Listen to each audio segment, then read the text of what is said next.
అంబటి మురళీకృష్ణ గారు అంటే బజరంగ్ ఫౌండేషన్ ద్వారా మీరు చేస్తున్న సేవా తత్పరత గల వ్యక్తిగానే మీరందరికి ప్రజలకి చాలా సుపరిచితుడు కూడా మీరు. అలాంటి అంబటి మురళీకృష్ణ గారికి ఒక్కసారిగా రాజకీయాల వైపు ఎందుకు దృష్టి మరలిందంటారు? సంక్షేమ కార్యక్రమాలు నేను ఎన్నుకున్న కానీ ఈ స్ఫూర్తి కానీ కేవలం జగన్మోహన్ రెడ్డి గారు దాన్ని చెప్పడంలో కంటి ఆపరేషన్లు కావచ్చు, కళ్ళజోడు పంపిణీ కావచ్చు, గుండె పదిలం అనే పథకం, ఇది చాలా చేస్తున్నారు. అసలు ప్రతి గ్రామాన్ని టచ్ చేస్తున్నారు, ప్రతి గడపను టచ్ చేస్తున్నారు. మీరు బాగానే ఉంది. కేవలం నిస్వార్థంగానే పని చేశారా అంటే ఏమంటారు? అంటే సమాజాన్ని ఏదన్నా మేలు చేయాలనేటువంటి.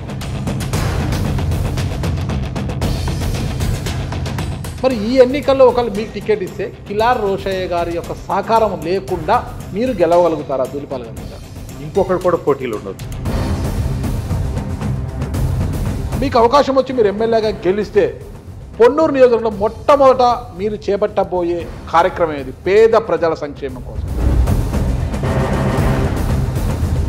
ఆ కార్యక్రమాలు ప్రభుత్వ నిధులు ఉన్నా లేకున్నా మొదటి కార్యక్రమం అదే ఎత్తుకుంటారా? వస్తు రూపేణా పని రూపేణా వాటిని చేయాలని నా మొదటి కోరిక.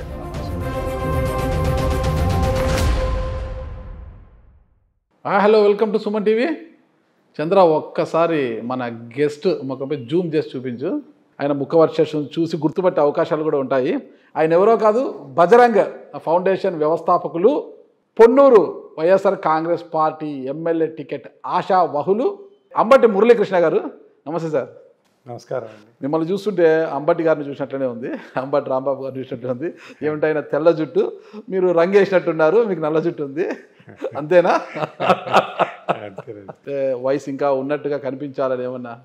అంటే వయసు ఉండాలని కనిపించాలని కాదు, కానీ మనం యువకుడు అనుకుంటే ఓకే ఓకే ఈ సమాజానికి ఇంకొద్దిగా శక్తి కూడగట్టుకుని సేవ చేయొచ్చు అనేది. అంబటి మురళీకృష్ణ గారు అంటే నేను మొదటి నుంచి నాకు తెలిసి రాజకీయంగా నాకు పరిచయం లేదు. మీరు బజరంగ్ ఫౌండేషన్ ద్వారా మీరు చేస్తున్న సేవా కార్యక్రమాలు మొత్తం పబ్లిక్లో ఎక్కడ చూడ బజరంగ్ ఫౌండేషన్ వ్యవస్థాపకులు అంబటి మురళీకృష్ణ గారు అంటే అంబటి రాంబాబు గారి సోదరుడు కన్నా ఒక సేవా తత్పరత గల వ్యక్తిగానే మీరందరికి ప్రజలకి చాలా సుపరిచితుడు కూడా మీరు.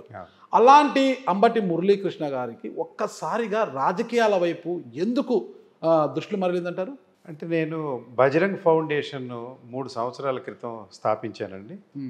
నేను గుంటూరులో ఎప్పుడైతే వ్యాపారాన్ని బిగించేశానో అప్పుడే బజరంగ్ ఫౌండేషన్ కూడా ప్రారంభించడం జరిగింది. మొదటిగా నేను చెప్పాలంటే సంక్షేమ కార్యక్రమాలు నేను ఎన్నుకున్న కానీ ఈ స్ఫూర్తి కానీ కేవలం జగన్మోహన్ రెడ్డి గారు దాన్ని చెప్పడంలో ఏమాత్రం ఐస్తవ్యక్తి లేదు. ఓకే. ఎందుకంటే వారు ఎక్కడో సిటీలో పెరిగి పబ్లిక్ స్కూల్లో చదువుకుని ఒక ప్రజాప్రతినిధిగా ఎన్నికైన దగ్గర నుండి ముఖ్యమంత్రి అయ్యే వరకు కూడా ఆ విజన్ని డెవలప్ చేసుకుని వారు ముఖ్యమంత్రి అయిన తర్వాత ప్రపంచంలోనే అరుదైన లీడర్ ఆఫ్ మాసెస్ అంటే ఈ సంక్షేమ కార్యక్రమాల వెల్లువ భారతదేశంలోనో గ్లోబ్లోనో ఎక్కడ లేవని నమ్ముతున్నాను నేను.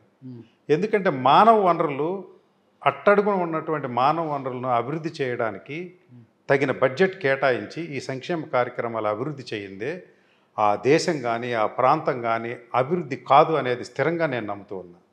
సో మానవ వనరులను అభివృద్ధి చేయడంలో ఆయన తీసుకున్నటువంటి సంక్షేమ కార్యక్రమాలు ప్రజల్లో ప్రస్ఫుటంగా కనిపిస్తూ ఉన్నాయి. అంతకుముందు రాజశేఖర రెడ్డి గారు అలాగే విద్యకు సంబంధించిన కొన్ని, ఆరోగ్యానికి సంబంధించిన కొన్ని స్కీమ్స్ వారు ప్రారంభిస్తే వీరు ఇంకొక 100 అడుగులు వేసి ప్రజల్లో మానవ వనరులు అభివృద్ధి చేయడం ద్వారా సమాజాన్ని వృద్ధి చేయొచ్చని వారు తీసుకున్నటువంటి విధానాలు నాకు స్ఫూర్తిగా ఉన్నాయి. నేను కూడా వారి సంక్షేమ కార్యక్రమాలకి చేదోడు వాదోడుగా ఎంతో కొంత తీసుకోవాలనేటువంటి ప్రతి కార్యక్రమాన్ని బజరంగ్ ఫౌండేషన్ తీసుకున్న ప్రతి కార్యక్రమాన్ని ఏ ఒక్క వ్యక్తికో లబ్ధి చెందకుండా నంబర్ ఆఫ్ పీపుల్కి, నంబర్ ఆఫ్ పర్సన్స్కి ఇది ఉపయోగపడాలని మొదటిగా మనం తీసుకున్న కార్యక్రమాలన్నీ జగన్మోహన్ రెడ్డి గారి స్ఫూర్తితోనే తీసుకున్న కార్యక్రమాలని చెప్పడానికి నేనేమాత్రం వెనుకాడ్డాను. రాజశేఖర రెడ్డి గారి గురించి చెప్పారు. సంక్షేమాలకు ఆద్యులు ఎవరంటే రాజశేఖర రెడ్డి గారే. రాజశేఖర రెడ్డి గారి తర్వాత రోషయ్య గారు వాటిని కొనసాగించారు. కిరణ్ కుమార్ రెడ్డి గారు కిరణ్ కుమార్ రెడ్డి ఇంకో 2-3 పథకాలు కూడా పెట్టారండి. ఆ తర్వాత చంద్రబాబు నాయుడు గారు కూడా సంక్షేమ పథకాలను కొనసాగించారు కదా. ఇప్పుడు జగన్మోహన్ రెడ్డి గారు కొనసాగిస్తున్నారు. కొత్త ఏముందంటే మానవ వనరులను సృష్టిస్తున్నారు అంటున్నారు కదా. ఇక్కడ అసలుకి ఉపాధి అనేది లేకోకుండా, ఉపాధి వనరులు అనేది సృష్టించకుండా మానవ వనరులను ఎలా సృష్టిస్తున్నారంటే? నా తండ్రి ఆంజనేయులు గారు మామలపల్లి గ్రామంలో పుట్టారు. అంబటి ఆంజనేయులు గారు. అంబటి ఆంజనేయులు గారు పొన్నూరు మండలం మామలపల్లి గ్రామంలో పుట్టారు. వారి తండ్రి కానీ వారి తాత కానీ ఏం చదువుకోలేదు. ఆయన ఇంటర్మీడియట్ వరకు చదువుకుంది పొన్నూరు. ఆ రోజుల్లోనే? ఆ రోజుల్లో పక్కనుండే మోదుకూరు హై స్కూల్లో చదువుకుని పొన్నూరులో విద్యాభ్యాసం చేసి పొన్నూరులో టీచర్గా పనిచేస్తూ, ఇది వారికి సంక్షేమం లేదు. ఆ రోజున వారికి ఆర్థిక వనరులు లేవు. మా తాత దగ్గర పొలం అప్పటికి అయిపోయింది. అప్పుడు పెళ్లి చేసుకుని మామగారి సంక్షేమంతో, మా తాతగారు అయినటువంటి పర్చూరు నాంచారయ్య గారి సంక్షేమంతో వారు డిగ్రీ చదువుకుని, తర్వాత లా చదువుకున్న తర్వాత వారి మేనమామ గారి సహకారంతో రేపల్లి వెళ్ళి అడ్వకేట్గా ప్రాక్టీస్ పెట్టడం వల్ల మాది రేపల్లి అని అనుకుంటూ ఉన్నారు. అయితే రాంబాబు గారు పుట్టింది రేపల్లి కాదనుకోండి, మా తల్లి ప్లేస్లో పుట్టాం. రాంబాబు గారు పుట్టకపోయినా పెరిగింది రేపల్లే. నేను మా తల్లి గారి ఊర్లో పుట్టిగాను, దివితాలూకాలో పుట్టాను, కానీ పెరిగిందంతా రేపల్లిలోనే. మాకు రేపల్లి మా స్వగ్రామం లాగా రాంబాబు గారు, నేను, మా సిస్టర్స్ ఫీల్ అవుతాం. కానీ తండ్రి ప్లేసే ఎప్పుడు మన పుట్టినరోజు నెంబర్ 1. రేపల్లో మాకు బంధువులు ఎవరు లేరు, అందరూ మిత్రులే. బంధువులు వస్తే మామిడిపల్లిలో ఉంటారు, లేకపోతే దివితాలూకా బందలాయి చెరువులో ఉంటారు.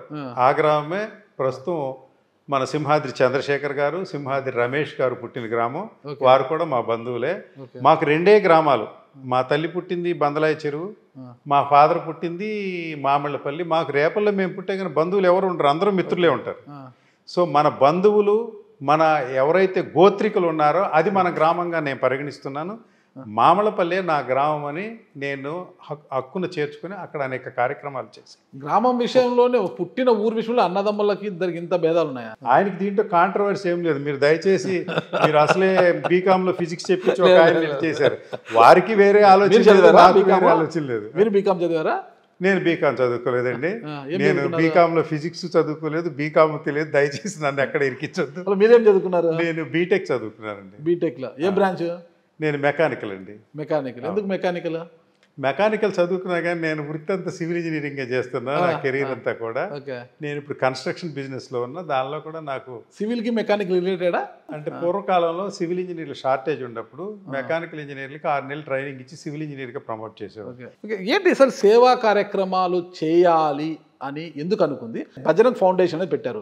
అసలు ఎవరైనా ఫౌండేషన్ పెడితే, ట్రస్ట్ పెడితే నాన్నగారి పేరు మీదనో, అమ్మగారి పేరు మీదనో, అంటే అంబటి ఫౌండేషన్ అను ఏదైనా పెడతారు ఇంటి పేరు మీదనో. మీరు కొత్తగా బజరంగి అనేది పెట్టారు. ఏంటి అసలు ఈ పేరు ఎలా వచ్చింది? ఏంటి అసలు ఇది? బజరంగ్ అండి. బజరంగ్ యాక్చువల్గా నేను ప్రాజెక్ట్ చేస్తుంది బజరంగ్ కంపెనీకి చెందినటువంటి సైట్. ఓకే. అందుకని ల్యాండ్ మార్క్. ఓకే. అంటే గుంటూరులో బజరంగ్ సెంటర్ అని, శంకర్లా సెంటర్ అని, అట్లాగే బిఈడి కాలేజ్ సెంటర్ అని, విద్యానగర్ సెంటర్ అని, ఇట్లా ల్యాండ్ మార్క్స్ ఉన్నట్టుగా బజరంగ్ సెంటర్ అని అంటారు. కనుక ఈ బజరంగ్ సంబంధించిన సైట్లోనే నేను డెవలప్మెంట్ చేస్తున్నాను కనుక దానికి బజరంగ్ అర్బన్ ఇన్ఫ్రా అని కంపెనీ పేరు పెట్టుకున్నా. కంపెనీ పేరు ఏదుందో బజరంగ్ ఫౌండేషన్ పెట్టుకున్నా. అయితే కొంతమంది తెలియని వాళ్ళు ఇది బజరంగ్ దళ్ అనుకుంటున్నారు. అసలు దానికి దీనికి ఏ సంబంధం లేదు. కేవలం బజరంగ్ అనేది ఆంజనేయ స్వామి పేరు వస్తుంది అనుకుంటా. ఈ సైట్లో కూడా ఒక ఆంజనేయ స్వామి గుడి ఉంది, దాన్ని కూడా బజరంగ్ అంటారు. అంతే, కాకతాళీయంగా దేవుడి పేరు పెట్టుకున్నదే కానీ ఇది వేరే ఇంటర్ప్రిటేషన్స్ దీనికి ఏమీ వర్తించవండి. బజరంగ్ దళకి నాకు ఎట్టి సంబంధం లేదు. బజరంగ్ అంతే. స్ట్రైట్గా ఆన్సర్ చేయండి. 3 సంవత్సరాలుగా మీరు సేవా కార్యక్రమాలు కొనసాగిస్తున్నారు. ఓకేనా? రక్తదాన శిబిరాలు కావచ్చు, కంటి ఆపరేషన్లు కావచ్చు, కళ్ళజోడు పంపిణీ కావచ్చు, గుండె పదిలం అనే పథకం, ఇది చాలా చేస్తున్నారు. అసలు ప్రతి గ్రామాన్ని టచ్ చేస్తున్నారు, ప్రతి గడపను టచ్ చేస్తున్నారు. మీరు బాగానే ఉంది.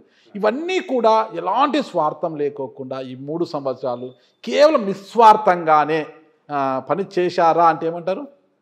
అంటే నాకు సుమారుగా, అంటే నేను ఊరినే మీరు అన్నట్టు రంగులు వేసుకునే వయసు కనిపిస్తుంది కానండి, నా వయసు సుమారుగా 60కి దగ్గరగా ఉంది. నాకు ఒక ఎక్స్పీరియన్స్, ఒక అనుభవం, ఒక స్థిరత్వం, ఆర్థికంగా కొంత వెసులుబాటు వచ్చినప్పుడు మానవుడు మనసులో ఉన్న కోరికలు బయటకు వస్తాయి. అంటే సమాజాన్ని ఏదన్నా మేలు చేయాలనేటువంటి ఒక తపన నాలో ఉండింది కామాలు, దాన్ని బయటకు తీశాను. గత 3 సంవత్సరాల నుంచి వివిధ కార్యక్రమాలు చేస్తూ ఉన్నాను.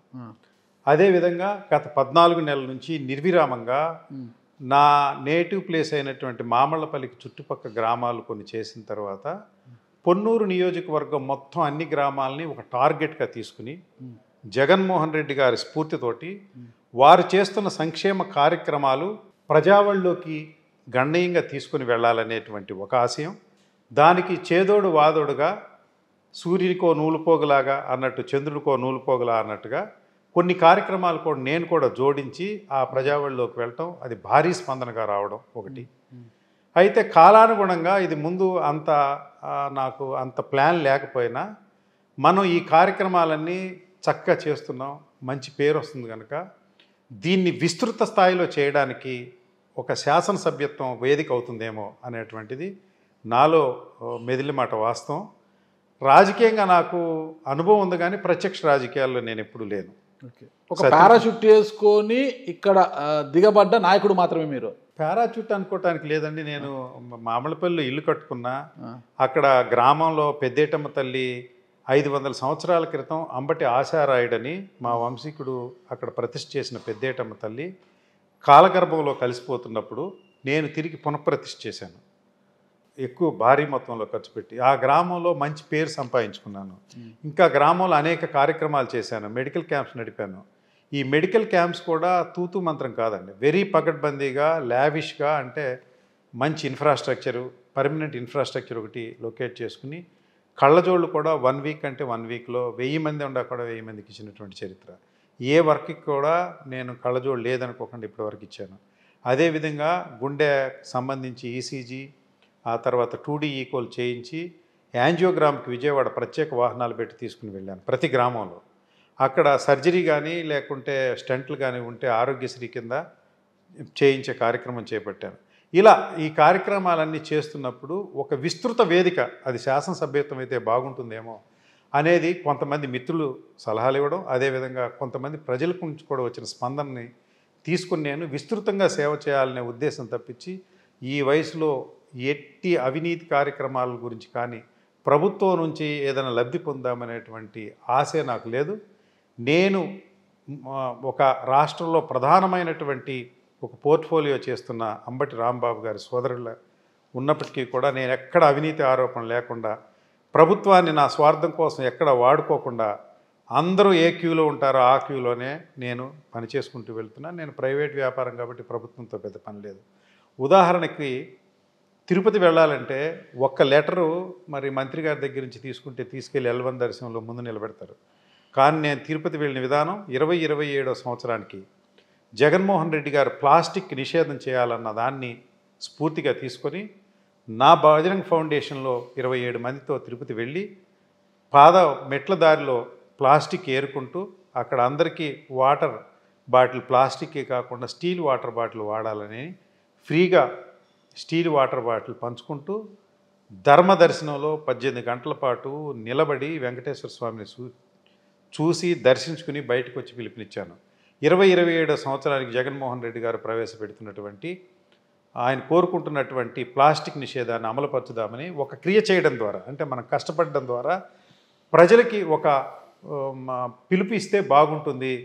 నేనేం పెద్ద నాయకుడు కాకపోయినా నేను వారిని స్ఫూర్తిగా తీసుకుని ఒక కార్యక్రమాన్ని అమలుపరిచి ఒక విషయాన్ని చెప్తే ప్రజలు వింటారండి. ఫైనాన్షియల్గా బాగా స్థితిమంతులు, మీరు ఆర్థికంగా బాగా నిలదొక్కున్నారు, బాగా స్థితిమంతులు.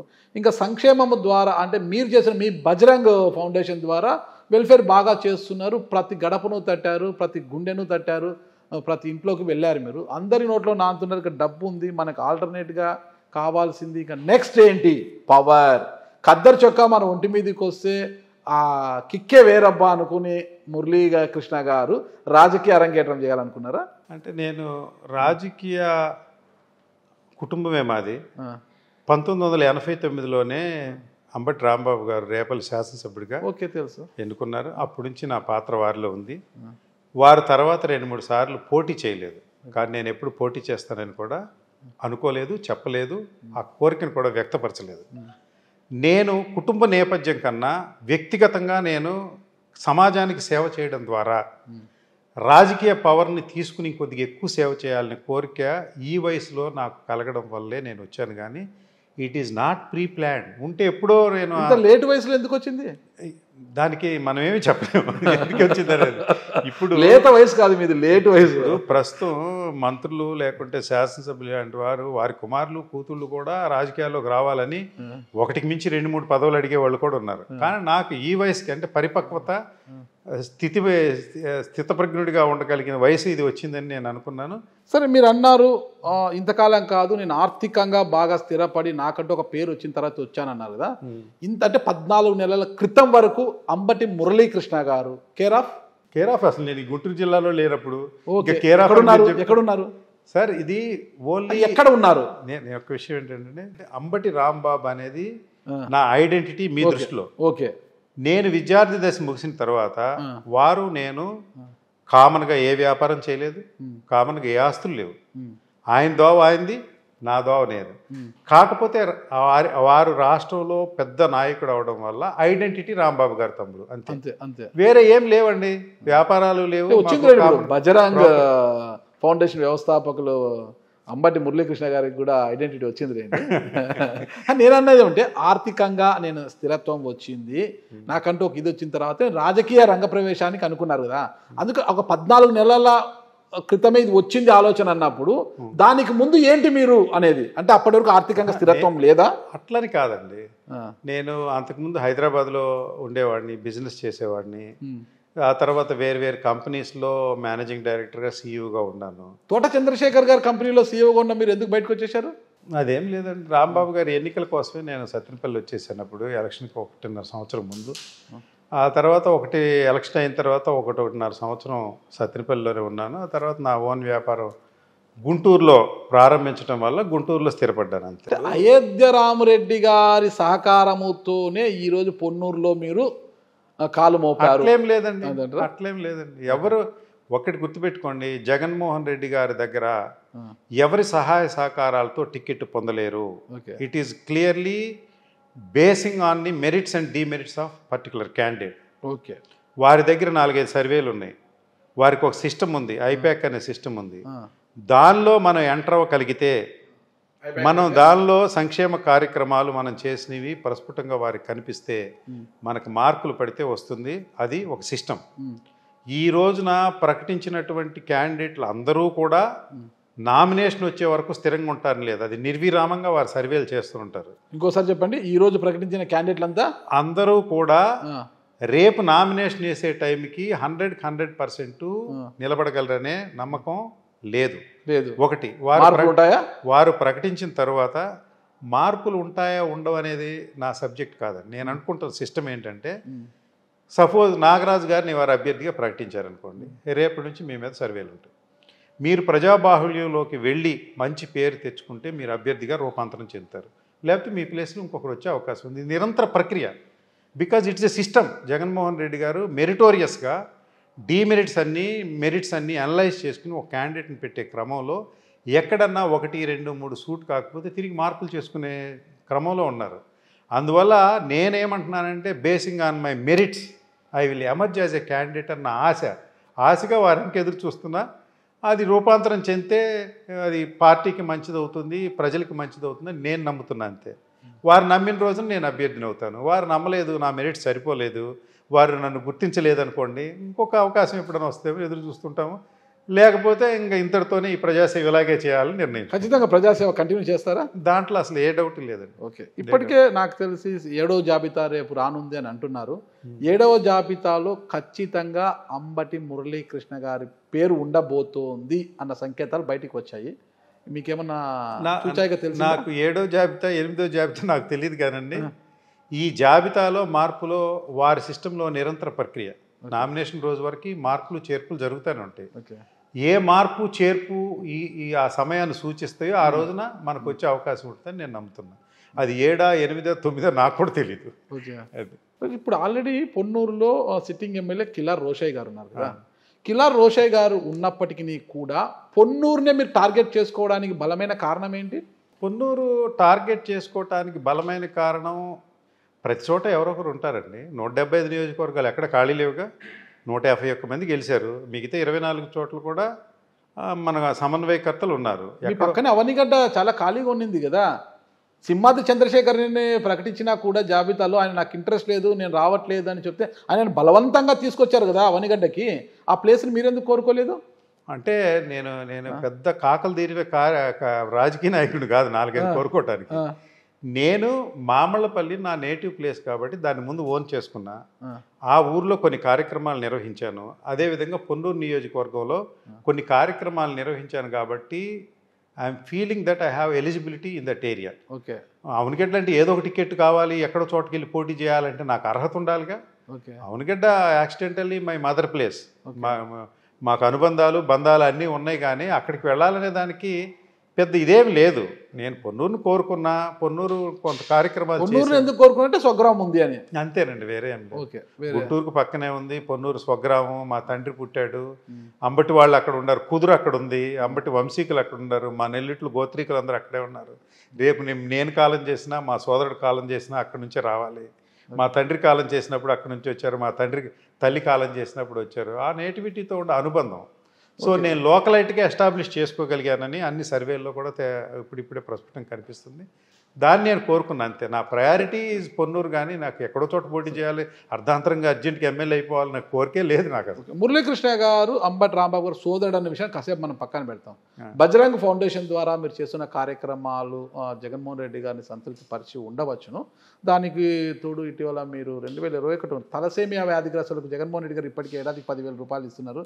దాంతో మీరు కూడా వారికి రక్త సేకరణ చేసి వాళ్ళకి రక్తాన్ని అందించేది కూడా ప్రయత్నాలు చేశారు. అలాంటి వైద్య శిబిరం కూడా పెట్టారు మీరు. ఐ థింక్ 1467 మంది ఒకటే రోజులో సేకరించారు రక్త సేకరణ కూడా మీరు. దానికి తోడు గుండె పదలం అనే కార్యక్రమాలు చేస్తున్నారు, కళ్ళజోళ్ళ పంపిణీ చేస్తున్నారు, శస్త్రచికిత్సలు చేస్తున్నారు. ఇలా చెప్పుకుంటూ పోతే విద్యార్థులకు ప్యాడ్స్ ఇవ్వడము, శానిటరీ నాప్కిన్స్ ఇవ్వడము, చాలా కనిపిస్తున్నాయి అన్ని కూడా దివ్యాంగులకు ట్రైసైకిల్స్. అంటే ఇది జైపూర్ కాళ్ళు ఇస్తున్నారు. ఇది ఉంది ఇది లేదని కాకుండా పేదవాడికి అవసరమైన ప్రతి కోరికను ప్రతి అవసరాన్ని తీరుస్తున్నారు మీ బజరంగ్ ఫౌండేషన్ ద్వారా. ఇది చాలా హర్షించదగ్గ విషయము. మరి దీన్ని చూసే ఒకవేళ జగన్మోహన్ రెడ్డి గారు ఇప్పుడు పొన్నూరులో వైఎస్ఆర్ కాంగ్రెస్ పార్టీకి పూర్తిగా వ్యతిరేకంగా గాలి వీస్తోంది, అక్కడ ఎదురీక తప్పదు అనే అంశం ఉంది కాబట్టి పొన్నూరులో అంబటి మురళీకృష్ణ గారు అయితే గెలవగలరు అని బరిలోకి దింపారు అనుకోండి. ఒకవేళ మీరు బరిలోకి దిగితే మీ ప్రత్యర్థి చిన్న వ్యక్తి కాదు. ధూళిపాల నరేంద్ర చౌదరి గారు 5 సార్లు ఎమ్మెల్యే అయ్యారు, సంగం డైరీ వ్యవస్థాపకులు కూడా ఆయన. మరి ఆయనను ఢీకొట్టే అంత సమర్థత మీలో ఉందా? అంటే మీరు చెప్పే విధానాలు కాలం చెల్లియండి. ఆంధ్రప్రదేశ్లో జగన్మోహన్ రెడ్డి గారికి ముందు రాజకీయం, జగన్మోహన్ రెడ్డి గారికి తర్వాత రాజకీయానికి గణనీయమైనటువంటి మార్పులు ఉన్నాయి. Dynamics are clearly changed. సత్తెనపల్లిలో కోడెల శివప్రసాద్ అని పల్నాడులోనే మరి ప్రభావితమైనటువంటి పెద్ద లీడరు కాలగర్భంలో కలిసిపోయాడు ఈ రోజున. అతని వంశం ఎక్కడా లేదు, పోటీలో కూడా లేదు. ధూళిపాళ్ల నరేంద్ర మీరనే పెద్ద వ్యక్తి కూడా 25 సంవత్సరాలు అక్కడ ట్రెడిషనల్ పాలిటిక్స్ నడిపినటువంటి వ్యక్తి. నేను 14 నెలల కాలంలో నేను చేసిన సంక్షేమ కార్యక్రమాలు ఏదైతే కళ్ళజోళ్ళు ఉన్నాయో, మీరు చెప్పిన ట్రైసైకిల్స్ లేకుంటే గుండె పదులు, ఏ ఒక్క కార్యక్రమం కూడా అతను చేసి లేడు. కారణం ఏంటంటే ప్రజా సంక్షేమం, ఎవరు ప్రజా సంక్షేమ దిశగా ప్రయాణం చేస్తారో అలాంటి వ్యక్తులే మనగలిగే కాలం జగన్మోహన్ రెడ్డి గారి ప్రభుత్వంలో. వీరు వచ్చిన తర్వాత రాజకీయాల్లో ఆ పెనుమార్పులు వచ్చాయి. సంక్షేమానికి దూరంగా ఉన్న ప్రజల్ని మానవ వనరులు సృష్టించడంలో ఎవరైనా వెనుకబడినా కూడా వాళ్ళు రాజకీయాల నుంచి కాలగర్భంలో కలిసిపోక తప్పదు. 100కి 150 పాళ్ళు జగన్మోహన్ రెడ్డి గారు నాకు అవకాశం కల్పిస్తే ఇప్పుడే ప్రజాక్షేత్రంలో నేను ఉన్నాను కనుక దాన్ని విజయ పదంలోకి నడిపించే శక్తి సామర్థ్యాలు నాకున్నాయి. ప్రజలతో నేను ఆల్రెడీ కనెక్ట్ అయి ఉన్నాను, ప్రజల స్పందన నాకుందని నేను గట్టిగా నమ్ముతాను. 2019లో అప్పటికప్పుడు కిలా రోషయ్య గారు అక్కడ ఒక పారాషూట్ వేసుకొని దిగినా కూడా జగన్ గారి గాలిలో గెలిచారనుకుంటాం మనము. అదంతా జగన్ గారి గాలి. అప్పుడు ఆ జగన్ గారి గాలి కిలా రోషయ్య గారు గెలిచారు. ఇప్పుడు అంత గాలి లేదు. పార్టీ క్యాండిడేట్ ఈ రెండింటిని చూసే ఓట్లు పడే అవకాశం ఉంది. కేవలం పార్టీని చూసి ఓట్లు పడే పరిస్థితి లేదు. పార్టీ ప్లస్ క్యాండిడేట్ రెండూ కలిస్తేనే ఇద్దరి బలం, పార్టీ బలం క్యాండిడేట్ బలంతో ఇప్పుడు ఓట్లు పడే అవకాశాలు ఉన్నాయి.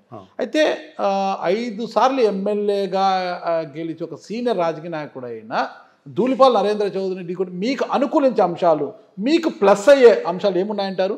నెంబర్ 1, జగన్ గారి ఓట్ బ్యాంక్ ఏదుందో హరిజన గిరిజన బడుగు బలహీన నిమ్నజాతి వర్గాలు, వెనుకబడిన వర్గాలు, మైనారిటీలు, వీరందరినీ నేను పెట్టినటువంటి కొన్ని సంక్షేమ కార్యక్రమాల ద్వారా వారికి దగ్గరయ్యాను. 2, పొన్నూరు నియోజకవర్గంలో ఇప్పటి వరకు కూడా ధూళిపాళ నరేంద్ర అనే వ్యక్తి గెలవడానికి ప్రధానమైన కారణం కాపు ఓటింగ్. అంటే ఇంత క్రితం ఎన్నికల్లో జనసేన పార్టీకి 13-14 వేల ఓట్లు వచ్చాయి. అదేవిధంగా ధూళిపాళ నరేంద్ర అనే తెలుగుదేశం వ్యక్తికి కూడా 13-14 వేల ఓట్లు కాపు కమ్యూనిటీలో వచ్చాయని నేను నమ్ముతున్నాను. కారణం ఏంటంటే 8 కాపు గ్రామాల్లో మొదటి ప్లేస్ తెలుగుదేశానికి ఉంది, 2వ ప్లేస్ జనసేనకు ఉంది, 3వ ప్లేస్ వైఎస్ఆర్ కాంగ్రెస్ పార్టీకి ఉంది. పోయిన ఎన్నికల్లో కాపు ఓటు బ్యాంకు వైఎస్ఆర్ కాంగ్రెస్ పార్టీకి పొన్నూరు నియోజకవర్గంలో తక్కువగా వచ్చినాయి. ఈసారి ప్రత్యర్థి చెందినటువంటి పార్టీ ఒక్కలో వైఎస్ఆర్ కాంగ్రెస్ పార్టీ అభ్యర్థి కాపు అయితే నాకు కులాలు మతాలు అంత పట్టవు, కానీ ఎంత కాదన్నా కుల ప్రభావం ఉంటుంది కనుక వైఎస్ఆర్ కాంగ్రెస్ పార్టీ అభ్యర్థి ఫ్రెషర్ కాపు అయితే ల్యాండ్ స్లైడ్ విక్టరీ ఉంటుందని పొన్నూరు నియోజకవర్గంలో నేను నమ్ముతున్నా. కాపు ఓటు 1 సైడెడ్గా పడతాయని నేను నమ్ముతున్నా. ఇప్పటికే అన్ని కాపు గ్రామాల్లో నేను సంక్షేమ కార్యక్రమాలు నేను అనుకున్నవని నిర్వహించాను. స్పందన చాలా బాగుంది. జనసేన అనే పార్టీ పొన్నూరు నియోజకవర్గంలో మొత్తం కూడా వైఎస్ఆర్ కాంగ్రెస్ పార్టీకి చెందిన ఫ్రెష్ కాపు అభ్యర్థిని సపోర్ట్ చేయడానికి సిద్ధంగా ఉండాలని నాకు సంకేతాలు ఉన్నాయి. జనసేన కార్యకర్తలు కూడా మీకు సపోర్ట్ చేస్తారా? 101%. ఎలా చెప్తారు? ఒక్కటే విషయం అండి, నేను చేబ్రోలు గ్రామంలో ఒక జనసేనకు చెందిన అభ్యర్థి, ఒక జనసేనకు చెందినటువంటి కుటుంబానికి చెందిన ఒక కుర్రవాడు plus volunteer plus Ranga flexi కట్టుతూ షాక్ కొట్టి చనిపోతే ఏ ఒక్క నాయకుడు స్పందించలేదు. అంబటి మురళీకృష్ణ ఆర్థికంగా సహాయం చేశాడు ఆ వ్యక్తికి.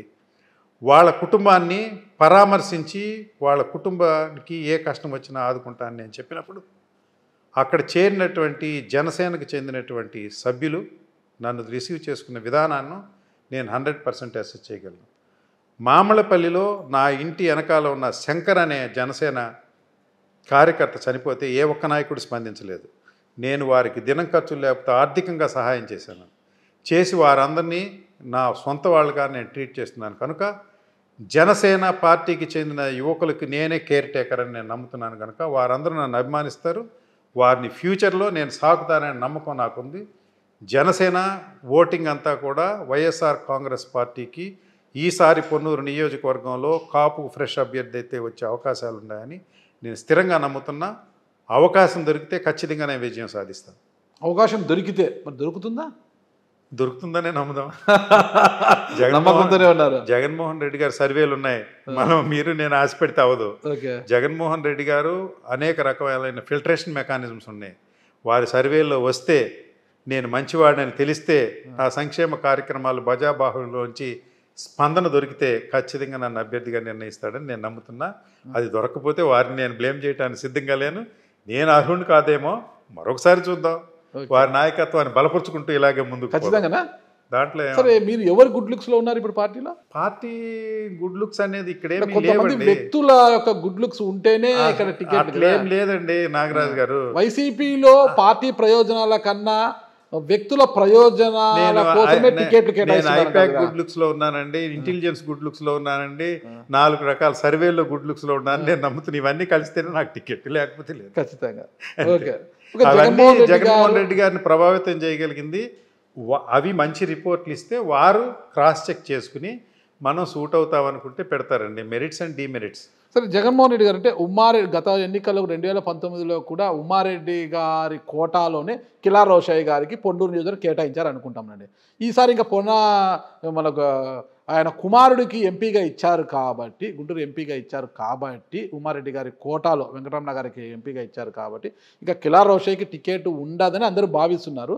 సరే, మీరు అక్కడ రంగప్రవేశం చేస్తే జగన్మోహన్ రెడ్డి గారు మీపై ఆశలు పెట్టుకుని అక్కడ మిమ్మల్ని దింపితే ఇప్పటికే పొన్నూరులో అంటే కిలా రోషయ్య గారిపై ఉన్న వ్యతిరేకత కారణంగా పార్టీకి పొన్నూరు కావచ్చు, కాకాని, నంబూర్లలో పూర్తిగా వ్యతిరేకత ఉంది. ఎస్సీలు, రెడ్లు, ముస్లింలలో వ్యతిరేకత చాలా పెళ్ళుబుగుతోందంటారు.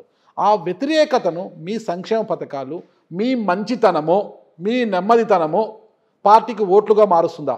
నేను ఒక విషయాన్ని చెప్పాలనుకునేది ఏంటంటే కాన్ఫిడెంట్గా చెప్తున్నా, 175 నియోజకవర్గాలు జగన్మోహన్ రెడ్డి గారు గెలుస్తానంటారు చూసారా, వారిని నమ్మి చెబుతున్నటువంటి విషయం.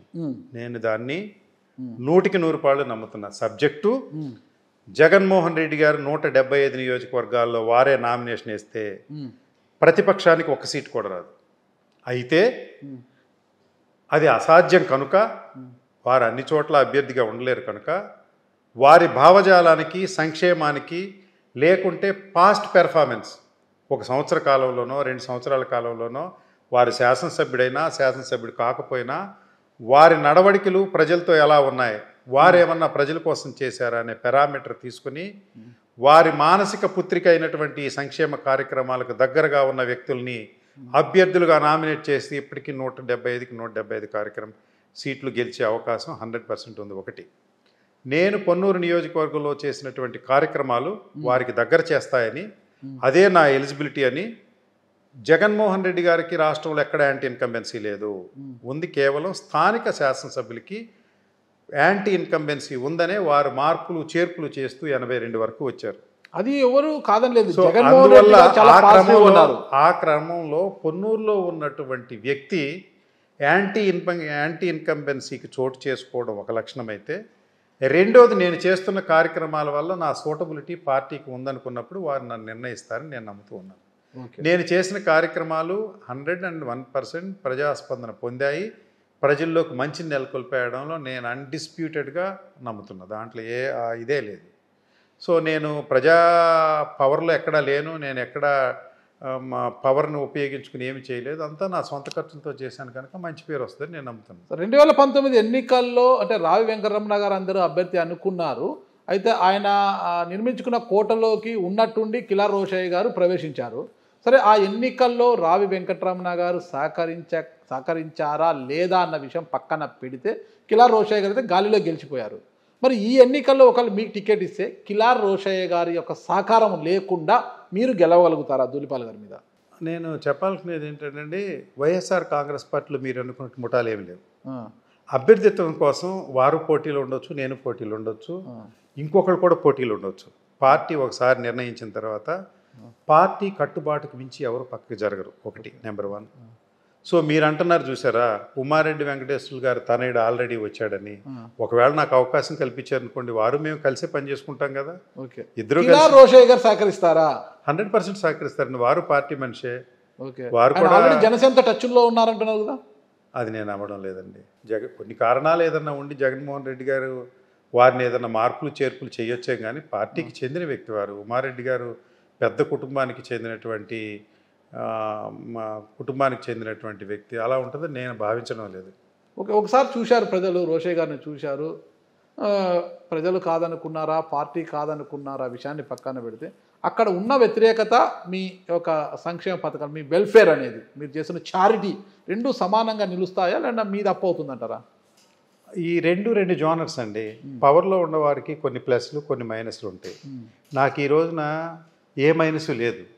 బికాజ్ సంక్షేమ కార్యక్రమాలు నేను వీడియోస్ మీకు చూపిస్తాను, ఎంత భావోద్వేగంగా ఉంటాయండి. మరి హరిజన వాళ్ళలో ఉండే ఒక ముసలమ్మని తీసుకుని వెళ్ళి ఎవరైనా కళ్ళజోడు చూపెట్టే పరిస్థితి లేదు. డాక్టర్ ఖర్చులతో కళ్ళజోడుతో కలిపి 2-3 వేల రూపాయలు అవుతుంది. అలాంటిది నేను ఇంటికి వెళ్ళి వారిని శిబిరం పెట్టి వాళ్ళ కళ్ళజోడిచ్చినటువంటి కార్యక్రమాలు. ఇలాంటి ట్రైసైకిల్స్, అదేవిధంగా జైపూర్ కాళ్ళు ఇచ్చిన వాడికే వెస్ట్రన్ కమోడ్ ఇవ్వటం, ఇవన్నీ గ్రామాల్లో అసాధ్యం అనుకున్నవి, లేకపోతే నెగ్లెక్టెడ్ పీపుల్ని నేను వాళ్ళకి సర్వీస్ చేసి ఒక సుసాధ్యం చేసిన వ్యక్తిగా నాకు ఒక మంచి పేరుంది. అది మెటీరియలైజ్ అవుద్ది, అది నా మెరిట్. వారికి ఉండే డిమెరిట్స్ మెరిట్స్ పవర్తో ముడిపడి ఉన్నాయి కనుక కొన్నిసార్లు మంచి ఉంటుంది, కొన్నిసార్లు చెడు ఉంటుంది. సో నేనుగా చూసుకుంటున్నా, వారు చూసుకుంటారు. ఈ రెండిట్లో ఏది నచ్చితే ఆయన రెండు మిక్స్ అయితేనే బాగుంటుంది. ఇంకోటి ఏమంటే, పొన్నూరు నియోజకవర్గంలో అంబటి మురళీకృష్ణ గారి గురించి తెలియని వారు ఎవరూ లేరు, అందరికీ తెలుసు. ఎందుకంటే మీరు వెల్ఫేర్ చేస్తున్నారు కాబట్టి, చారిటీ చేస్తున్నారు, అందరికీ తెలుసు.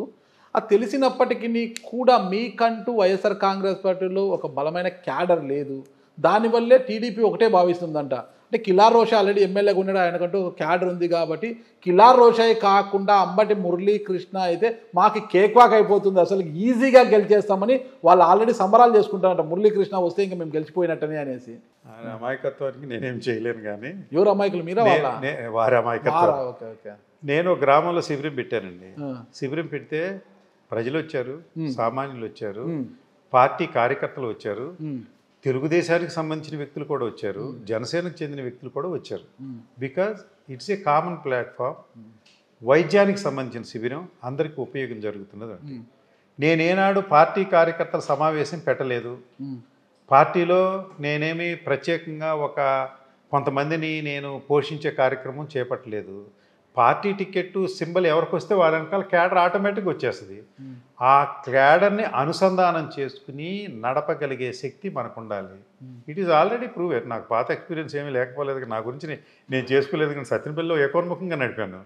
నా పేరు మీద ఎవరు నాకు వ్యతిరేకంగా లేరు ఆ కాలంలో. సో అలాగే నేను నడిపించుకోగల సామర్థ్యం, వయసు, అనుభవం అన్నీ నాకున్నాయి. విత్ ఇన్ మినిట్స్లో నేను క్యాడర్ మొత్తాన్ని మలుచుకుని ఈ సైన్యాన్ని అంతా సంక్షేమ దిశగా మలిసి జగన్మోహన్ రెడ్డి గారిని విజయ పదవిలో నడపడానికి నడిపించగలని దానిలో నాకు ఏమాత్రం అనుమానం లేదు. వాళ్ళ ఆనందంపై నిప్పులేస్తారా? 100% దానిలో మీకేం డౌట్ లేదు.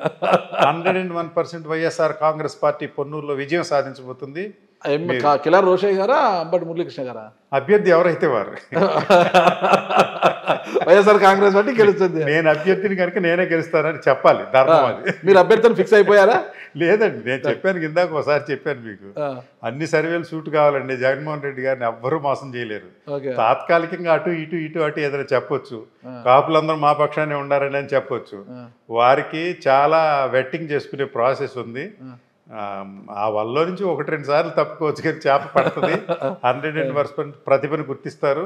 వారి సంక్షేమ భావజాలం నడుస్తున్నటువంటి వ్యక్తుల్ని వారు గుర్తించి వారిని పబ్లిక్ ముందు నిలబెడతారు. పబ్లిక్లో నిలబెట్టి అభ్యర్థులుగా నిర్ణయిస్తారనే నమ్మకంతో నేనున్నాను. ఖచ్చితంగా జరుగుతుంది. జగన్మోహన్ రెడ్డి గారు రాష్ట్రంలో ఎంత సంక్షేమం చేస్తున్న అందరికీ తెలుసు. దానికి తోడు మీరు కూడా మీ పొన్నూరు నియోజకవర్గంలో చేస్తున్నారన్నమాట.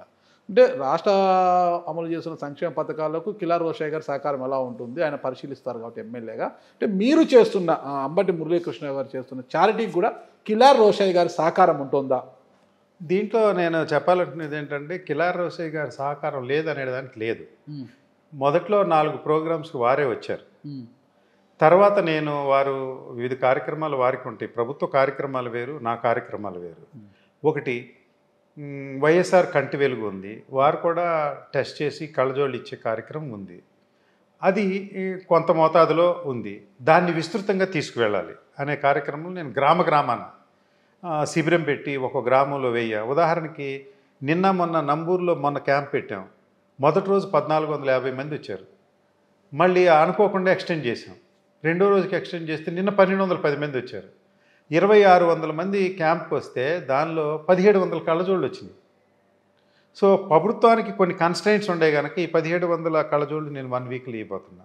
నేను చేసే సేవ వేరు. అక్కడ 60 యాంజియోలు వచ్చినాయి. ఈ రోజున 17 మందిని విజయవాడకి ప్రత్యేక వాహనం పెట్టి తీసుకుని వెళ్ళడం జరిగింది. సో నేననేది ఏంటంటే, నేను ప్రభుత్వాన్ని స్ఫూర్తిగా తీసుకుని ప్రభుత్వాన్ని ఎక్కడైతే వాడగలుగుతామో ఆరోగ్యశ్రీలో అక్కడ వాడుతున్నాం. ఎక్కడైతే కళ్ళజోడు ప్రభుత్వం ఇవ్వడంలో కొంత చిన్నగా నడుస్తుందో అక్కడ నేను ఎక్స్ప్లెయిట్ చేసి ప్రభుత్వాన్ని మద్దతు తెలియజేయటమే. వారు చేసినా నేను చేసినా ప్రభుత్వ కార్యక్రమాలకు మద్దతు ప్రకటించడం, జగన్మోహన్ రెడ్డి గారి నాయకత్వాన్ని బలపరచడం తప్ప వేరే ఉద్దేశాలు ఎవరికీ లేవు. తొలి రోజుల్లో ఒక 3-4 ప్రోగ్రాముల్లో కిలార్ రోషయ్య మీకు సహకరించిన, ఆ తర్వాత తనకు తత్వం బోధపడింది. అరే మెల్లమెల్లగా అంబటి మురళీకృష్ణ గారు నా కిందికి నీళ్లు తీసుకొస్తున్నారు, నేను తప్పుకొని నా పని నేను చేసుకోవడం ఉత్తమం రా బాబు అనేసి మీకు దూరం అయ్యారు అంటే ఏమంటారు? అంటే నేను చెప్పాల్సింది ఏంటంటే, మనం ఏరోప్లేన్లు వెళ్తుంటాం కదా, అప్పుడప్పుడు కింద భూమి అంతా ఖాళీగా కనిపిస్తుంటుంది, లక్షల ఎకరాలు.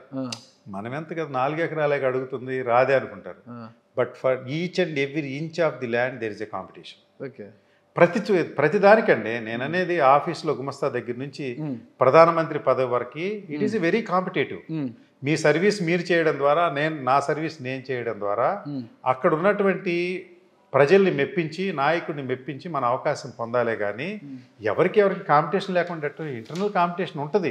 అది హెల్దీగా ఆరోగ్యకరంగా ఉంటుంది. కేవలము ఒక నియోజకవర్గంలో అభివృద్ధి కోసము చారిటీ చేయాలంటే ఒక ప్రజాప్రతినిధిగా ఉంటేనే బాగుంటుందని వచ్చారా? అసలు సత్తెనపల్లిలో గతంలో అంటే 2019లో అన్న గెలిచిన తర్వాత ఎన్నికలు మీరు చాలా కష్టపడారు. ప్రతి సబ్జెక్టులో కూడా మీ పేరు ఎక్కువగా వినిపించేదన్నమాట. ఉన్నట్లుండి సత్తెనపల్లి నుంచి ఇక్కడికి రావడానికి బలమైన కారణం ఏంటి? అన్న మీద అసంతృప్తి, అలాంటి కార్యకర్తలు అసంతృప్తితో ఉన్నారు పొన్నూరులో అని వాళ్ళకు అండగా నిలబడాలని ఇక్కడికి వచ్చారా? నిజంగా పార్టీ విజయం కోసం ఇక్కడికి వచ్చారా? మన జిల్లాలో నేనంటుంది 2-3 నాయకులు తమ్ముళ్ళు కూడా రాజకీయాల్లో ఉన్నారు. అవును. వారు ఫుల్ టైం పొలిటీషియన్స్ అండి. ఓకే. ఇప్పటికి కూడా వాళ్ళు ఫుల్ టైం పొలిటీషియన్స్. నేను పాలిటిక్స్ తెలుసు. రాంబాబు గారి కోసం నేను ప్రతి ఎన్నికల్లో నేను పాల్గొన్నాను. 2014 సంవత్సరంలో తోట చంద్రశేఖర్ గారికి నేను చీఫ్ ఎలక్షన్ ఏజెంట్గా ఉండి వైఎస్ఆర్ కాంగ్రెస్ పార్టీ అభ్యర్థి గెలుపు కోసం ఏలూరులో పనిచేసిన అనుభవాలు నాకున్నాయి. నాకు సఫిషియెంట్ అనుభవాలు. కానీ నేను ప్రత్యక్ష రాజకీయాలు ఎప్పుడు లేను. వారి సోదరులు ఏదన్నా ప్రత్యక్ష రాజకీయాల్లో ఏదన్నా అవకాశం దొరికితే నిలబడాలని వాళ్ళకు కోరిక ఉంది. రోజు ప్రజాక్షేత్రంలో ఉన్నారు. నేను అట్లా లేను. నేను నా డ్యూటీ అయిపోయింది. వారిని గెలిచారు. ఒక సంవత్సరంన్నర పాటు కార్యకర్తలకి మమేకమై వారికి అండదండగా ఉండాలనుకున్నాను. ఒకటి, నేను అక్కడ ఉన్నాను అనుకోండి, నేను నా మనుగడ కోసం ఏదైనా తప్పులు చేయాలి. సో నాకు ఒక వ్యాపారం తెలుసు. తప్పులు అంటే ఎలాంటివి? నేను కార్పొరేట్ని, నేను ఒక వ్యాపారం చేసుకోగలను. నాకు పాత అనుభవం ఉంది కాబట్టి నేను నా వ్యాపారం చేసుకోవడానికి వచ్చాను. ఆ వ్యాపారం చేసుకుంటున్నాను. ఇప్పుడు ప్రత్యక్ష రాజకీయాల్లో వెళ్ళాలనేటువంటిది నాకు ఒక కోరిక ఈ ప్రజా సంక్షేమంలో ఉద్భవించింది కనుక నా ప్రయత్నం నేను చేస్తున్నాను అంతే. దీనిలో అక్కడి నుంచి రావడానికి ప్రత్యేకమైన కారణాలు ఏమీ లేవు. వయసు పెరుగుతుందండి. నియోజకవర్గం అంతేగా, ఇంకా 2-3 నియోజకవర్గాలు వయసు పెరుగుతుంది పదే అంటున్నారు మీరు. మాకన్నా చూడండి, బట్ట పొట్ట వచ్చింది, మీకు 2 లేవు. ఎంత నలుపు, ఎట్లుంటారు మీరు? అసలు హీరో లాగుంటారు మీరు. మాకైతే పైన బట్ట వచ్చింది, కింద పొట్ట వచ్చింది, మీకు 2 లేవు కదా సార్. మీరు ఎంత హీరోగా ఉంటారో నా దగ్గర నుంచి డాన్స్ రావట్లేదు. అంతే అంటారా? Okay sir. ఒకటి చెప్పాలంటే సేవా కార్యక్రమాల ద్వారా ప్రతి పేదవాడి గుండెల మీద ఒక చెరగని ముద్ర అయితే వేసుకున్నారు మీరు. అది జీవితాంతం అలా ఉంటుంది అని అనుకోవచ్చా? ఎందుకంటే రేపొద్దున ఎమ్మెల్యే టికెట్ రాకపోయినా, ఒకవేళ వచ్చి గెలవని పక్షంలో అరే ఇంత చేస్తే ఈ ప్రజలు నన్ను ఆదరించలేదే, ఈ ప్రజలకు నేను ఇంత సేవ చేశాను కదా, నన్ను వీళ్ళు గుండెల్లో పెట్టుకోలేదనే ఒక అసంతృప్తితో ఏమైనా అక్కడికి ఆపేస్తారా? నేను బేసికల్లీ నా నేచర్ ఏంటంటే, ఒక ఇష్యూ లేకపోతే ఒక ప్రాజెక్ట్ అనుకున్నప్పుడు దాన్ని పట్టుకున్న తర్వాత ఆఖరి నిమిషం వరకు దాన్ని సాధించే వరకు నిద్రపోయిన తత్వం నాకు చిన్నప్పటి నుంచి ఉంది. నెంబర్ 1. 2, వైఎస్ఆర్ కాంగ్రెస్ పార్టీ అభ్యర్థిగా నిలబడితే 100కి 150 పాళ్ళు గెలుస్తారని నమ్మకం నాకుంది. 1, నా సంక్షేమ కార్యక్రమాలు ఏదైతే జగన్ గారి స్ఫూర్తితో చేశానో ఆ కార్యక్రమాల ప్రభావం వల్ల నా మీద మంచి పేరుందని నమ్ముతున్నాను. నెంబర్ 1. ఏదైనా పరిస్థితులలో మీరన్నట్టు ఓటమి సంభవించిన వంచను, వెనక్కు తిరగను, తిరిగి మళ్ళీ అక్కడే ఉంటాను. నేను అందుకే నేను ఫిక్స్ చేసుకోవటం కోసమే మామళ్ళపల్లి గ్రామంలో ఒక మంచి ఇల్లు కట్టుకున్నాను. ఆల్టర్నేట్ డేస్ అక్కడే ఉంటున్నాను. జీవితకాలం ఆ మామళ్ళపల్లి గ్రామంతో అదే అనుబంధాన్ని నేను కొనసాగించాలని అనుకుంటున్నాను కనుక ఈ గెలుపు ఓటములు ఇమ్మెటీరియల్. అక్కడే ఉంటారా ఉండరని పక్కన పెడితే ఈ చారిటీ అనేది 100% కంటిన్యూ అవుతుంది. నా ఆర్థిక పేదవాడి గుండెల్లో మీ నామం అనేది అలా ఉంటుందా? మీ పేరు అలా ఉంటుందా? 101%. శాసనసభ్యుడిగా రూపాంతరం చెందితే విస్తృతంగా చేయగలుగుతాను, లేకపోతే కొన్ని లిమిటేషన్స్ ఉంటాయి. ఓకే. నా ఆదాయంలో కొంత భాగాన్ని దానికి కేటాయించుకున్నాను. దాన్ని నా జీవితకాలం కొనసాగిస్తాను. ఇప్పుడు చారిటీ చేస్తున్నారు, మీకున్న దాంట్లో మీకు ఉన్నంత వరకు చారిటీ చేస్తున్నారు. బజరంగ్ ఫౌండేషన్ ద్వారా చారిటీ చేస్తున్నారు, చాలా ఎక్కువ కూడా చేస్తున్నారు మీరు, అది ఎవరు కాదనలేదు. నిజంగా పార్టీ అవకాశం ఇస్తే మీరు ఎమ్మెల్యే అయితే ఎమ్మెల్యేగా ఏం చేయాలనుకుంటున్నారు పొన్నూరుకి? నేను ఒక విషయం ఏంటంటే, రాష్ట్రంలో ఇప్పుడు పెక్కు మార్పులు జరుగుతూ ఉన్నాయి వైఎస్ఆర్ కాంగ్రెస్ పార్టీ అభ్యర్థిత్వాల్లో. జగన్మోహన్ రెడ్డి గారు ఇప్పుడు చేసిన మార్పులు 82 ఉన్నాయి. అంటే నేను అనుకుంటుంది ఏంటంటే, వారికి సంబంధించినటువంటి పనితీరు లేకుంటే మెరిట్స్ డీమెరిట్స్ చేసినప్పుడు ప్రతి 5 సంవత్సరాల్లో వినూత్నమైన మార్పులు చేయాల్సిన అవసరం వారికి తారసపడింది అని నేను నమ్ముతున్నా. నెంబర్ 1, నేను శాసనసభ్యుడిగా ఎన్నికైతే నా జీవితకాలంలో నాకు పార్టీ అవకాశం నిరంతరం ప్రతి ఎన్నికల్లో వచ్చే విధంగా ఎలా మసులుకోవాలో ప్రజలతో అలా మసులుకుంటాను. నాకు వ్యక్తిగతంగా యాంటీ ఇన్కంబెన్సీ శాసనసభ్యుడికి రాకోకుండా నిర్విరామంగా పనిచేయడమే నా విధి. ఒకటి. నెంబర్ 1, అవినీతి అనేది నియోజకవర్గంలో లేకుండా నేను ప్రజా జీవితంలో కొనసాగాలని అనుకుంటున్నా. ఒకటి. నెంబర్ 1, కార్యకర్తలే దేవుళ్ళుగా భావించి వారి ఆత్మ గౌరవాన్ని ఇనుమడింపజేయడం నా ప్రథమ కర్తవ్యం అని ఇప్పుడు భావిస్తున్నాను. కనుక ఆ రెండింటిని బ్యాలెన్స్ చేసుకుని నా జీవితకాలం పొన్నూరు నియోజకవర్గంలో రాజకీయాలు ప్రస్ఫుటంగా చేయగలనని నేను నమ్ముతూ ఉన్నాను. అవినీతి రహిత పాలన, కార్యకర్తల మనోభావాలు దెబ్బతినకుండా వారికి ఆత్మగౌరవం మాట్లాడదాం సార్. 100% జరుగుతుంది. ఖద్దరు వేసుకున్న ఈ రోజులో, గతంలో కాదు సార్, పుచ్చలపల్లి సుందరయ్య, నేను తరిమేల నాగిరెడ్డి కాలం గురించి నేను మాట్లాడట్లేదు సార్. ఈ రోజుల్లో ఖద్దరు వేసుకున్న నాయకుడు, అందుకే అవినీతి రహిత పాలన అంటే అసలు దీంట్లో నేను తప్పక నమస్కారం నాగరాజు గారు. అందుకే నేను ఖద్దరేను, నేను కాటన్ షర్ట్లు వేసుకుంటాను. Okay okay sir. నేను యునైటెడ్ కలర్ షర్ట్ వేసుకుంటున్నా. ఖద్దరేరు అంటే ఖద్దరు వేసే కమిషన్లు కాటన్ వేస్తే అట్లేం లేదు. కరోనా ఉంటుందా? ఇప్పుడు ట్రెడిషనల్ పాలిటిక్స్ ఎండ్ అయిపోయినాయండి. ఖద్దర్కి కమిషన్, కాటన్కి ఏమైనా కరోనా ఉంటుంది? నేను అనేది ఏంటంటే శాసనసభ్యులు కూడా మీరనే అవినీతి చేయడానికి కారణాలు ఉన్నాయండి. వాళ్ళకి ఆదాయ వనరు లేకపోవచ్చు. ఓకే. నేను బిజినెస్ మ్యాన్గా ఉన్నాను, ఏదో వ్యాపారం చేసుకుంటున్నాను, 4 రూపాయలు వస్తున్నాయి కాబట్టి నాకు అక్కడ అవసరం లేదు. అవసరం పడినప్పుడు నా నిజ స్వరూపం ఏముంటుందో నాకు తెలియదు. డబ్బు చేదా? చేదని కాదండి, ఏం చేసుకుంటామండి, కట్టుకుని వెళ్తామా? నేనేమి కష్టాలు ఉన్నాను అది కాదండి. సిద్ధాంతం ఉండేవాడల్లా 10 లక్షలు ఏంటి సార్ కష్టాలు? అంటే ఊరికనే ప్రజల దగ్గర తీసుకుని వచ్చి మీకు ఇవ్వడానికి కాదు కదా, మనకో సిద్ధాంతం ఉంటుంది. ఆ సిద్ధాంతం ఏం చేసుకుంటామంటున్నారు కదా, డబ్బు నాకు ఏమైనా ఇస్తారేమో. అట్లే లేదు, ఎవరో పారేసుకోరు. అలా ఏమన్నా ఉంటే చూడండి సార్, నాకు ఎప్పుడు పిలిచి అర్ధరాత్రి పిలిచిన వచ్చేస్తాను సార్. డబ్బు ప్రామాణికమే, అది కష్టానికి ప్రామాణికమే.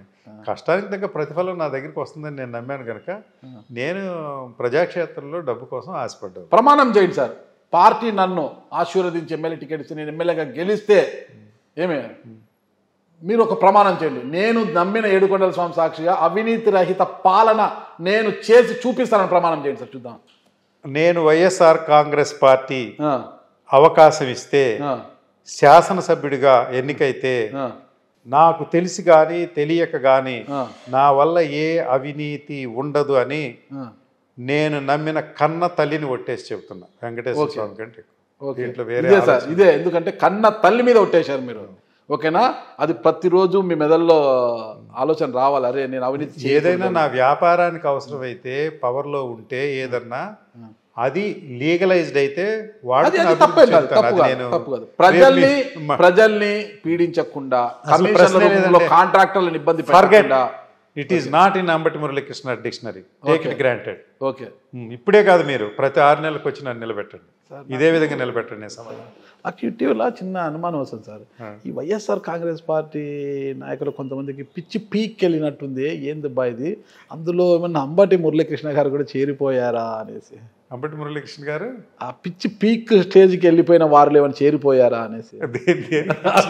నాకు తెలిసి ఇది ఈ ఇయర్ వచ్చేసి శోభకృత నామ సంవత్సరం అంటారు, సబ్జెక్ట్ కరెక్షన్. శోభకృత నామ సంవత్సరం, ఉగాది పంచాంగం కూడా చెప్తారు అది మనకు, ఏ నామము ఏ సంవత్సరం ఇది, శోభకృత నామ సంవత్సరం అంటారనమాట మనకి.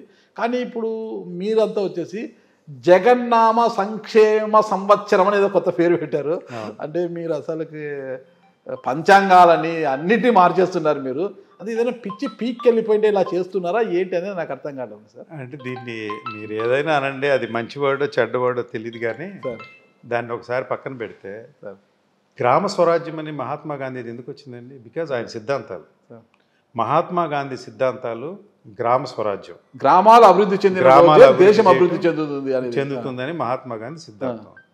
సో మహాత్మా గాంధీని మనం దేవుళ్ళలాగానో పెద్ద నాయకుడిలాగానో గ్రామ స్వరాజ్యం నిర్మాతలాగానో కొలిస్తే తప్పులేంది. సంక్షేమాన్ని 4 దిశలా ఇంత బ్రహ్మాండంగా నడిపిస్తున్న జగన్మోహన్ రెడ్డి గారి పేరు మీద ఒక కార్యక్రమం చేయాలని నేను స్ఫూర్తి పొందితే దానికి జగన్నామ సంక్షేమ సంవత్సరం అని నేను పెట్టుకుంటే దీనిలో మీరు పడాల్సిన ఇబ్బంది ఏమీ లేదు, దీనిలో ఏ పిచ్చే లేదు. ప్రజలకు సేవ చేయాలనే ఒక మంచి కాంక్ష, వైద్యులతో ఏమీ అవసరం లేదు. ఈ వైద్యానికి విస్తృతంగా ప్రజాసేవ చేసే అవకాశం కల్పించడం తప్ప వేరే ఏమి లేదు. ఏమి లేదు. ఓకే సార్, వై నాట్ 175 పై మీ స్పందన ఏంటి సార్? నేను చెప్తున్నా కదండి, జగన్మోహన్ రెడ్డి గారు వై నాట్ 175 అనేది వారిచ్చిన పిలుపులో 100% నిజం. నాగరాజు గారు కాన్షియస్గా చెప్తున్నాను నేను ఇప్పటి వరకు నిర్వహించిన క్యాంపుల్లో కళ్ళజోడు ఇచ్చేటప్పుడు ప్రతి వ్యక్తిని కళ్ళజోడు పెట్టి ఎలా ఉందమ్మా అటు చూడండి అంటాను. 5 అడుగుల డయామీటర్లో జగన్మోహన్ రెడ్డి గారి ఫోటో కనిపిస్తుంది. ఎవరమ్మా అని అడుగుతారు. ఒకటి జగన్ అంటారు, ఇంకొక ఆయనేమో అగ్రకులాలు, ఇంకో కొద్దిగా ఆయనకి ఫేవరబుల్ కలర్ జగన్మోహన్ రెడ్డి అంటారు. ఇంకొకళ్ళు ఎక్కువ మంది లేడీస్ ఇర్రెస్పెక్టివ్ ఆఫ్ జగన్ అన్న అంటారు, వైఎస్ అంటారు కొంతమంది. చంద్రబాబు ఫోటో పెట్టరా మీరు? అది ఫ్లాప్ సినిమా అండి, అయిపోయింది.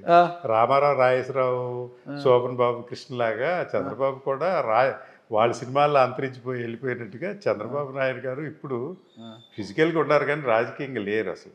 మీరు ఒక ఫ్లాప్ అంటే వాళ్ళు కూడా ఫ్లాప్ అంటున్నారు. మీరు యాత్ర తీసుకొస్తే వాళ్ళు రాజధాని ఫైట్స్ అనేసి ఒక సినిమా వాళ్ళు తెచ్చారు. 9వ తారీఖు వాళ్ళు కూడా సినిమా రిలీజ్ ఉందండి. మరి ఎవరిది హిట్ అవుతుంది, ఎవరిది ఫట్ అవుతుందని ఆ రోజు చూడాలి మనము. అది ఫ్లాప్ సినిమా అని ఎలా చెప్తారు మీరు? 100% చెప్పగలను. నేను ప్రజానికాన్ని చూస్తున్నా కాబట్టి ఒకటి వారు ఎంతో ఎమోషనల్గా జగన్మోహన్ రెడ్డి ఫోటో చూపెట్టి చెప్తారు. దానిలో నేననేది సర్వే చేసే వాళ్ళు ఎంత చేస్తారండి? 2% ఓటింగ్ చేస్తారు. ఒక నియోజకవర్గంలో 2 లక్షల ఓట్లు ఉంటే 4,000 శాంపిల్స్ తీస్తారు. నేను ఇప్పటికి 20,000 శాంపిల్స్ తీశానండి. ఇట్లా వాళ్ళని చూపిస్తుంటే వాళ్ళల్లో చెప్పే విధానంలోనే నేనేం ఓటేస్తారా ఓటు వేయరా అని అడగను కానీ 100% అసెస్ చేయొచ్చు. బడుగు బలహీన నిమ్జాతి వర్గాలు, డౌన్ ట్రాడెడ్ పీపుల్ పూర్తి ఎమోషన్గా ఉంటారు సంక్షేమ కార్యక్రమాల పట్ల. ఒకటి అసలు మీరు చూడండి, రేపు పోలింగ్ బిగిన్ అయితే మొదటి 2 గంటల్లోనే విపరీతమైన ఓటింగ్ జరిగే పరిస్థితి ఉంది. ఎందుకంటే ప్రతి నెల ప్రతి క్షణము వాళ్ళకి ఎవరైతే వెన్నుదన్నుగా ఉండారో ఆ ప్రభుత్వాన్ని, ఆ వ్యక్తిని వదులుకోవడానికి జనం సిద్ధంగా లేరు. విపరీతంగా ఓటింగ్ జరిగితే మొదటి రౌండ్లోనే మీరు ధూళిపాల కన్నా ఆధిక్యంలో ముందుకు పోగలరా? ఒక ఓటన్నా అంత దూరం ఎందుకండి? నన్ను ఎక్కడ ఇరికించాలనుకుంటున్నారు? నేనేదో ఆశపడుతున్నా, మీరు నన్ను ఎక్కడ ఇరికించేయాలనుకుంటున్నారు. నేను ఇంకా అభ్యర్థిని కాదు. జగన్మోహన్ రెడ్డి గారు నన్ను నిర్ణయం అయిపోయిందంటే లేండి, మాకు సంకేతాలు వచ్చినాయి. రేపటి జాబితాలో పక్క మీ పేరు ఉండబోతోంది. కిలార్ రోషయ్య గారు ఏమేమి చేయబోతున్నారు అనేది కూడా. ఈ సబ్జెక్ట్కి నాకేం సంబంధం లేదు సార్. నేను పార్టీ స్ట్రక్చర్లో ఫోల్డ్లో నమ్ముతున్న వ్యక్తిని. నాకు ఈ మాట ఏమాత్రం సంబంధం లేదు. ఖచ్చితంగా అండి, 175 గెలవాలని మేము కూడా కోరుకుంటున్నాము. మీ కళ కూడా నెరవేరాలి. ఫైనల్గా ఒకటే, మీకు అవకాశం వచ్చి మీరు ఎమ్మెల్యేగా గెలిస్తే పొన్నూరు నియోజకవర్గంలో మొట్టమొదట మీరు చేపట్టబోయే కార్యక్రమం ఏది పేద ప్రజల సంక్షేమం కోసం? నేను దీనికి ప్రత్యేకమైనటువంటి ప్రణాళికలు ఇప్పటి వరకు ఏమి లేని మాట వాస్తవం.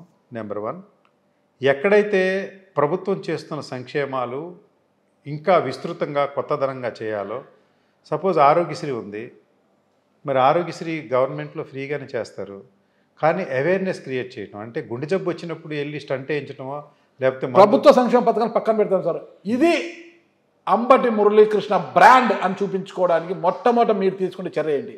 నాకు కార్యక్రమాలు, నేను గ్రామాలు చూస్తున్నప్పుడు నాకు అనిపిస్తుంది ఏంటంటే, ఈ కార్యక్రమాలు సంక్షేమ కార్యక్రమాలకు ధీటుగా ప్రతి ఊర్లో చెరువుని రీఫర్బిష్ చేయాలని నాకు అనిపిస్తుందండి. చెరువులన్నీ మొదటి కార్యక్రమం అదే ఎత్తుకుంటారా? గుర్రపు డెక్కేసుకుపోయింది.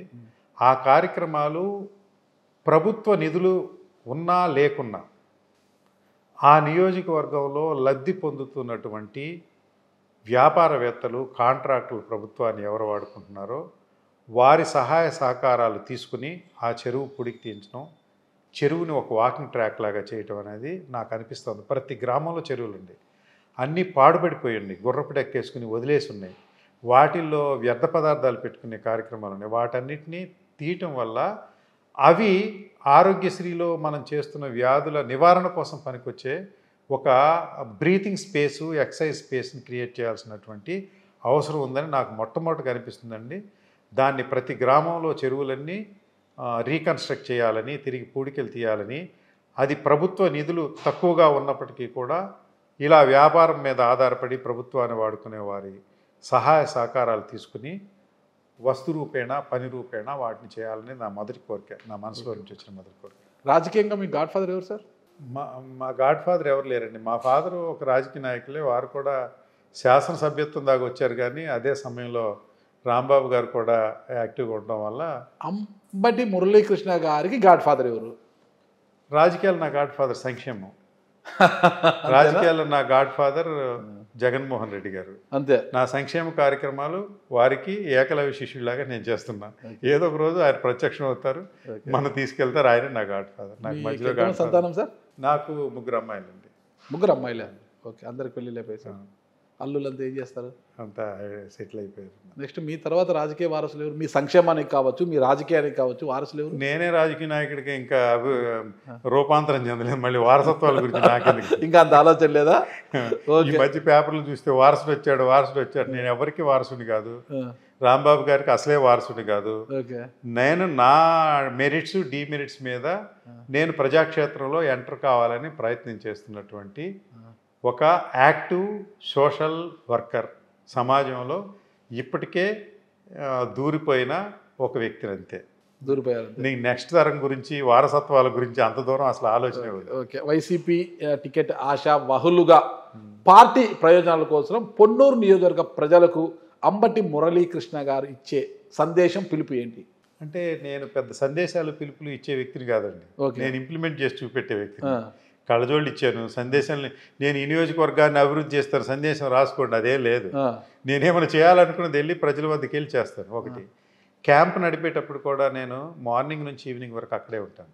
నేను ఎక్కడ రిమోట్ కంట్రోల్ చేయను, టోటల్గా ఇన్వాల్వ్డ్. నేను నా టీంతో ఇన్వాల్వ్ అయ్యి నేను చేస్తాను. ఫ్యూచర్లో కూడా ఏ నియోజకవర్గంలో, ఏ గ్రామంలో ఎట్టి అవసరం ఉండా ప్రత్యక్షంగా నేను పాల్గొని 10 మందిని దాని సహకారం తీసుకొని అందరినీ ఒక దిశగా నడిపించి దానికి ఒక సొల్యూషన్ రాబట్టే విధానమే నా సందేశం. నేను పాల్గొనడమే నా సందేశం. నేను సందేశాలు ఇచ్చే వ్యక్తిని కాదు, అమలు చేసే వ్యక్తిని. ఓకే సార్, ప్రస్తుతానికి సందేశాలు ఇస్తారు, భవిష్యత్తులో సందేశాలు ఇచ్చే స్థాయికి రావాలని కోరుకుంటున్నాను. ఖచ్చితంగా. Good luck sir. Thank you sir. నమస్తే సార్. Thank you. నమస్కారం నాగరాజు.